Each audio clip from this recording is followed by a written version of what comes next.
Ji, Ro, Lu. English with Mrs. Lida.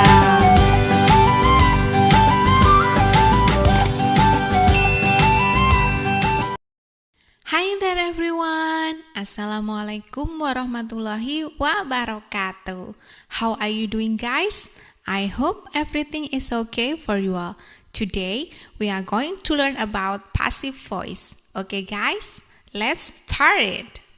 Oke guys, kita mulai dengan definisi dari passive voice.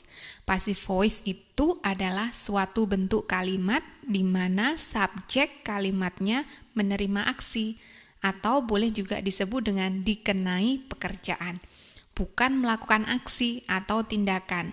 Bentuk ini lebih berfokus kepada pihak atau objek yang menerima hasil dari suatu aksi tersebut, atau receiver of action.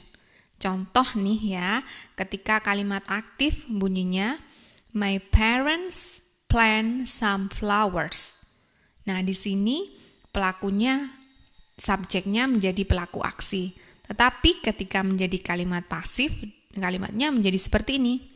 Some flowers are planted by my parents.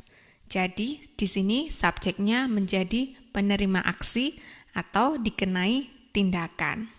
Teman-teman, umumnya kalimat aktif yang bisa dirubah menjadi kalimat pasif itu berbentuk kalimat aktif yang mengandung objek langsung atau menggunakan transitive verb.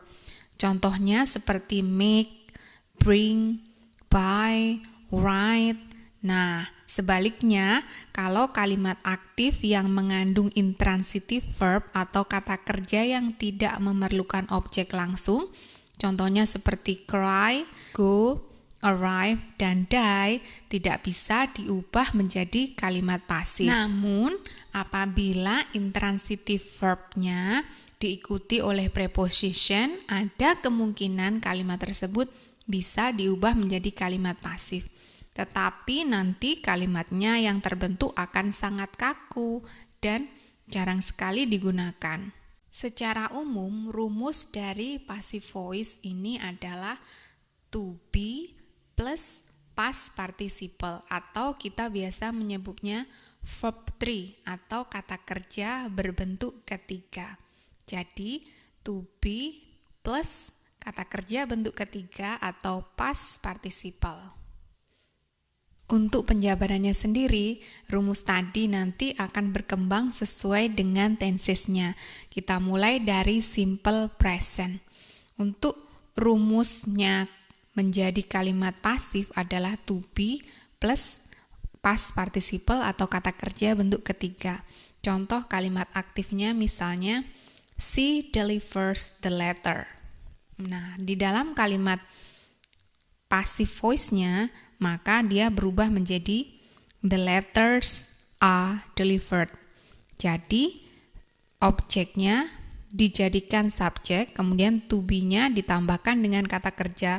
Kata kerjanya dirubah menjadi past participle atau kata kerja bentuk ketiga. Teman-teman, coba perhatikan artinya. Ketika kalimat aktif, maka artinya seperti ini. Dia mengirimkan surat-surat itu. Tetapi ketika dia berubah menjadi kalimat pasif, artinya juga berbeda. Menjadi surat-surat itu dikirimkan. Oke teman-teman, kita lanjut dengan present continuous tense. Rumusnya menjadi kalimat pasif adalah to be. Dalam hal ini to be-nya adalah am, is, are. Kemudian ditambahkan dengan being. Ditambahkan dengan past participle atau kata kerja berbentuk ketiga. Contoh kalimat dari aktif menjadi pasif ya. Contohnya misalnya kalimat aktifnya, she is delivering the letters. Ketika dirubah menjadi kalimat pasif, dia menjadi the letters are being delivered. Nah, di sini the letters-nya, objek dari kalimat aktif tadi dirubah menjadi subjeknya. Kemudian ditambahkan dengan to be dan being dan kata kerja berbentuk ketiga atau past participle. Oke, kita lanjut dengan kalimat simple past tense. Untuk simple past tense, kalimat pasifnya rumusnya adalah to be, dalam hal ini was dan were, ditambahkan dengan past participle atau kata kerja berbentuk ketiga. Contohnya, the letters were delivered. Oke, kita lanjut dengan past continuous. Untuk past continuous, rumusnya adalah to be, dalam hal ini was atau were, ditambahkan dengan being, ditambahkan dengan past participle atau kata kerja berbentuk ketiga. Contoh kalimatnya dari kalimat aktif dulu. Contohnya adalah she was delivering the letters. Maka kalimat pasifnya akan berubah menjadi the letters were being delivered. Nah, jadi objeknya jadi subjek, kemudian ditambahkan dengan to be, ditambahkan dengan being, ditambahkan dengan kata kerja berbentuk ketiga. Diingat, to be itu selalu mengikuti subjeknya. Misalnya kalau subjeknya singular, berarti to be-nya juga harus singular. Tapi kalau subjeknya plural atau jamak, maka to be-nya harus diambil to be yang jamak seperti ini. The letters, karena ini letternya atau suratnya lebih dari satu, maka to be yang dipakai adalah were. Oke teman-teman, kita lanjut dengan kalimat present perfect.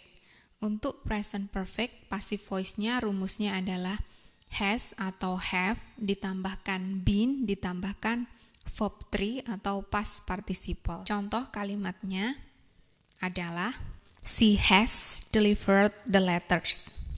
Kalimat pasifnya menjadi the letters have been delivered. Oke, kalau di sini artinya bagaimana ya? Nah, kalau di sini artinya kalimat aktifnya menjadi dia telah mengirimkan surat-surat itu. Tapi ketika kalimat pasif menjadi surat-surat itu telah dikirimkan. Oke teman-teman, kita lanjut dengan kalimat past perfect. Untuk kalimat passive voice-nya rumusnya adalah had plus been plus past participle atau verb 3. Kalimatnya, kalimat aktifnya she had delivered the letters, yang artinya dia telah sudah mengirimkan surat. Maka passive voice-nya menjadi the letters had been delivered. Surat-surat itu telah sudah dikirimkan. Oke, selanjutnya adalah kalimat simple future. Rumus pasifnya adalah will plus be plus past participle atau verb 3. Kalimatnya, contohnya adalah aktif, she will deliver the letters. Dia akan mengirimkan surat-surat itu. Ketika dirubah menjadi kalimat pasif dengan rumus tadi, maka menjadi the letters will be delivered, yang artinya surat-surat itu akan dikirimkan. Oke, satu kalimat lagi adalah kalimat future continuous. Rumus kalimat ini menjadi pasif adalah to be plus going to be plus past participle. To be-nya adalah am is are ya. Contoh kalimatnya untuk kalimat aktif seperti ini. She is going to deliver the letters. Ketika dirubah menjadi kalimat pasif menjadi the letters are going to be delivered. Nah, teman-teman, kebanyakan kalimat pasif ini tidak menyebutkan siapa pelakunya. Misalnya dalam contoh kalimat pasif seperti ini. My money has been stolen. Yang artinya uangku telah dicuri. Dalam hal ini kita posisinya tidak tahu siapa pelaku pencurinya. Jadi pelakunya tidak disebutkan. Atau misalnya kalau kita tahu pelakunya siapa tetapi tidak ingin menyebutkan, maka tidak perlu ditambahkan. Tapi ada kalanya ketika beberapa kondisi penggunaan passive voice ini juga bisa memasukkan pelaku aksinya jika informasi tersebut sangat penting. Atau dalam kondisi seperti ini. Contohnya misalnya bottled water comes from mountain water. It is produced by water company. Nah, dalam hal ini informasi tentang pelakunya ini dibutuhkan, maka dia ditambahkan di belakangnya, ditambahkan dengan kata by. Jadi, it is produced by water company. Ini diproduksi oleh perusahaan air. Di sini penggunaan Apabila subjek atau pelakunya ingin diketahui, maka kita tinggal nambahkan kata by setelah passive voice-nya. Atau misalnya contohnya seperti ini juga ada kalimat Siti Nurbaya was written by Marah Rusli. Nah, Siti Nurbaya ditulis oleh Marah Rusli. Di sini informasi penulisnya karena diperlukan, maka kita menambahkan kata by di situ setelah kalimat rumus yang menggunakan passive voice tadi. Siti Nurbaya was written by Marah Rusli. Teman-teman, kalimat pasif itu dianggap lebih formal daripada kalimat aktif. Oleh karena itu, kalimat pasif umumnya digunakan dalam penulisan, seperti penulisan ilmiah, laporan teknis, dan artikel koran, dan jarang digunakan pada percakapan sehari-hari. Oke, kita lanjut dengan exercise yuk. Yolanda has not sent me the file. Satu lagi, contoh soal buat kalian. The waiter broke a big stick. So guys, I have already given you 2 questions. You can answer it in the comment section. Just drop your answer in the comment section. And I think that's all for today. Semoga ini bermanfaat buat kalian. See you on another video. Wassalamualaikum warahmatullahi wabarakatuh. Bye-bye.